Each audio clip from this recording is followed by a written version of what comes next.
राजस्थान के चुनावी दौरे पर रहे गृह मंत्री अमित शाह का काफिला जो है हादसे का शिकार हो गया। एक बिजली के तार उनके विजय रथ से जा टकराया। राजस्थान के नागौर में गृह मंत्री अमित शाह एक बड़े हादसे का शिकार होते बाल बाल बचे।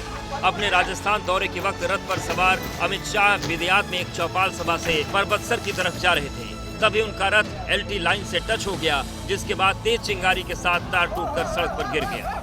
ये देखकर काफिले में शामिल पुलिस प्रशासन के हाथ पांव फूल गए और उनकी सुरक्षा में लगे जवानों में हड़कंप मच गया।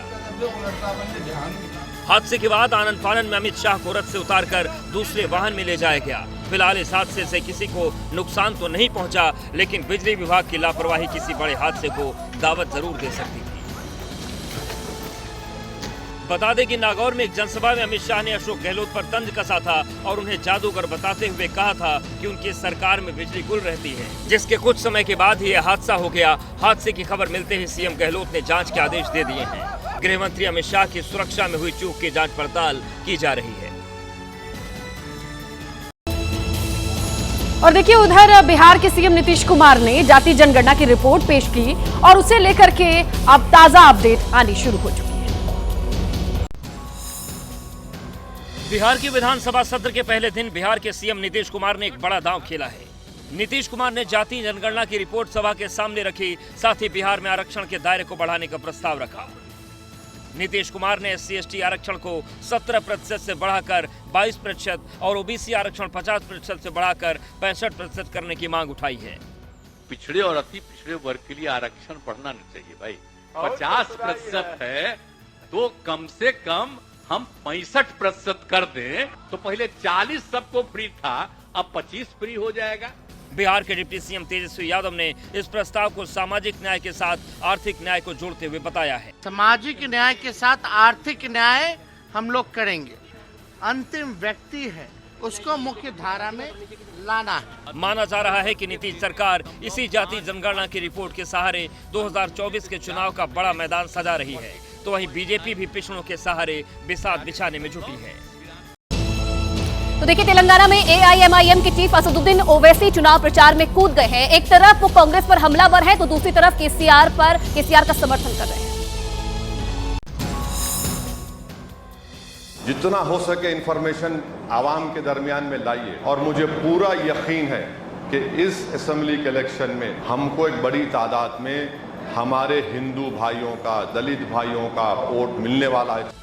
ओवैसी अपने इसी जाने माने अंदाज में तेलंगाना में इन दिनों चुनावी रैलियों में भीड़ बटोर रहे हैं। केसीआर अपनी रैलियों में फिर सीएम बनने की दलीलें दे रहे हैं। मुझे यकीन है कि तीसरी मर्तबा दोबारा तेलंगाना की आवाम केसीआर को अपना मुख्यमंत्री बनाएगी। खाने के लिए दोनों पार्टीज के पास कुछ नहीं है, क्योंकि 9.5 साल के अरसे में तेलंगाना में काफ़ी डेवलपमेंट हुआ है। ओवैसी केसीआर का समर्थन कर रहे हैं तो कांग्रेस पर निशाना साध रहे हैं। मंगलवार को एक रैली में उन्होंने राहुल गांधी पर जमकर हमला बोला। राहुल गांधी ने कह दिया कि ओवैसी के लिए कांग्रेस के दरवाजे बंद है, तेरे दरवाजे पे थूकता हूं मैं। तेलंगाना में टक्कर केसीआर और BRS और कांग्रेस के बीच ही है, और ओवैसी का ये साथ कांग्रेस के सत्ता वापसी के सपनों पर भारी पड़ सकता है। और देखिए, उधर बिहार के पूर्व सीएम राबड़ी देवी ने बीजेपी पर जमकर निशाना साधा है। उन्होंने एजेंसीज को इनवाइट किया है कि छापेमारी की चुनौती वो स्वीकार करती है। देश भर में ईडी और IT की रेड से हड़कंप मचा हुआ है। कई नेताओं पर ईडी का शिकंजा है। दिल्ली, राजस्थान, पश्चिम बंगाल, महाराष्ट्र समेत कई राज्यों में ईडी नेताओं और उनके करीबियों के ठिकानों पर छापेमारी और जांच चल रही है। ईडी की छापेमारी से विपक्ष बीजेपी पर हमलावर है।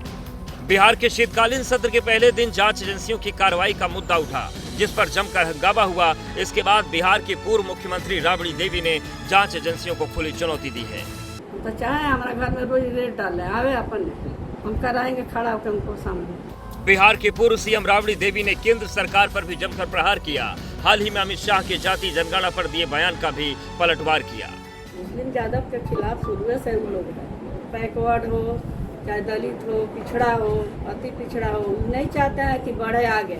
बता दें कि बिहार में नीतीश सरकार जाति जनगणना के दायरे को बढ़ाने पर जोर दे रही है, जिसके बाद से आंकड़ों को लेकर बीजेपी और बिहार सरकार में टकराव देखने को मिल रहा है।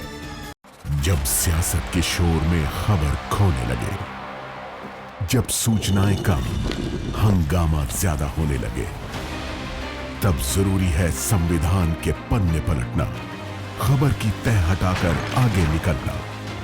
मगर ये करेगा कौन?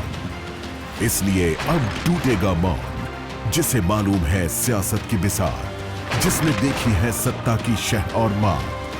पक्की खबर, सच्ची बात, 1 घंटे सिर्फ आपके साथ। भारत की बात रोहित सिंह सावल के साथ, सोमवार से शुक्रवार रात 8 बजे सिर्फ एबीपी न्यूज पर।